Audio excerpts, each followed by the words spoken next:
አንድ ሰው ስልኩ ስለዘጋ ህይወት አይበላሽ።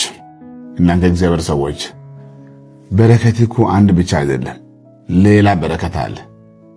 ትዝላችኋል። ኤሳው ተወዳ፣ በገዛ ወንድሙ በያዕቆብ ተወዳ። ለአባቱ ለይስሐቅ እንዲህ አለው፣ እዚህ ቤት ብዙ ጉዳይ ነው የማመጣው ብሎ ተቆጣ፣ ተናደደ። ቃል ገብቶ ነበር ይስሐቅ፣ ልጅ እኔ አንተን እባርካለሁ የሚበላ ጉዳይ አምጣ ብሎ ነበረ። ወንድሙ ግን ሸውዶ ገባና ይዞ ሄደ በረከቱን። ሲመጣ ደግሞ ኤሳው ወንድሜ እኮ ወሰደ ያለ በጣም ብዙ ተቆጣ፣ ብዙ ተናደደ። ግን ወደ አባቱ ተመልሶ እንዲህ አለ፣ አባቴ ሆይ እኔ አንተን ሳላስቸግር ሳልጠይቅ እባርካለሁ ያልከኝ አንተ ነህ። የሚያስፈልገው መስፈርት ሁሉ አሟላው። አሁን ወንድሜ ይዞ ሄዷል። የሱ ጉዳይ ከሆነ በኋላ ይመለሳለሁ። እኔ ግን አንተ አንድ ጥያቄ አለኝ፣ ሌላ በረከት የለ ወይ ነው ያለው። ኢየሱስ ጌታ ነው። በዛሬ ቀን እየሰማችሁ ያላችሁ ሁላችሁ የምስራች እንዲህ የሚል ሐሳብ ይዤ መጣሁ። በአምላክ በእግዚአብሔር እጅ ሌላ በረከት አለ፣ ሌላ አለ። አንተ የምታውቀው ያንተ ዋና ተበላሸ እንጂ እሱ ያየልህ ዋናው አልተነካም። በሄደው ጉዳይ ብቻ ተስፋ አትቁረጥ፣ ወይ ከእጅ ወጣው ተስፋ አትቁረጥ።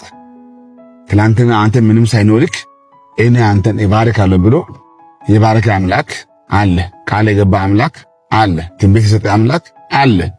እሱ ታማኝ ነው። ምንም ጉዳይ ከእጅ ቢጠፋ እንኳን እጅን አጣምረ እንዳትቀመጥ፣ ተስፋ እንዳትቆርጥ። አባት እግዚአብሔር ሆይ ሌላ ጉዳይ በእጅ የለም ወይ? ትላንት አንተ ያልሰጠህም እንደ ትላንትና ቃል አንተ ያልገባህም እንደ አሁን መጥፎ ሰዎች ይዞ ቢያጥፉ እንኳን ሌላ ጉዳይ የለም እንደ ጠይቅ። በኪስ በሐዘን በአንዳንድ ጉዳይ ጊዜ አትውሰድ። በእግዚአብሔር እጅ ሌላ በረከት አለ።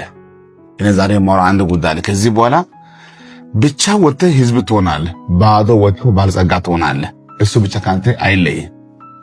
ይስሐቅ ቆፍር አይደለ ዘጉ አይደለ ሌላ ቆፍራ ሌላ ዘጉ አይደለ ሶስተኛ ቆፍረ መጡኝ አልቻሉም አይደለም። አሁን ጉዳይ እንዲህ ይሆናል። በማንም የማይዘጋ በር ሊከፈት ጊዜ ደርሷል። ስራ የሞላበት ትልቅ በር ይከፈታል። ልቢ አይውደቅ።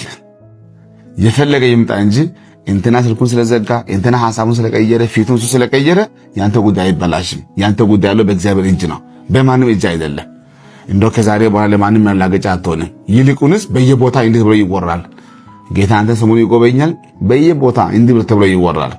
ለሞኑ ይሄ ሰው ይደርሶ መጣ እንዴት እንደዚህ አገኘም እስከምትባል ድረስ ሌላ ሰው በ20 ዓመት ማያገኘው ጉዳይ አንተ በ3 ወር በ5 ወር ወደ እጅ ይገባል። ብዙ በረከት አለ፣ ሌላም አለ። ተምች ኮኩቢያ ደጎቢ አንበጣ ብለው ያንን ዓመታት እግዚአብሔር ይክሳል። የካሳ ጊዜ አላችሁ። መልካም ቀን። ሻሎም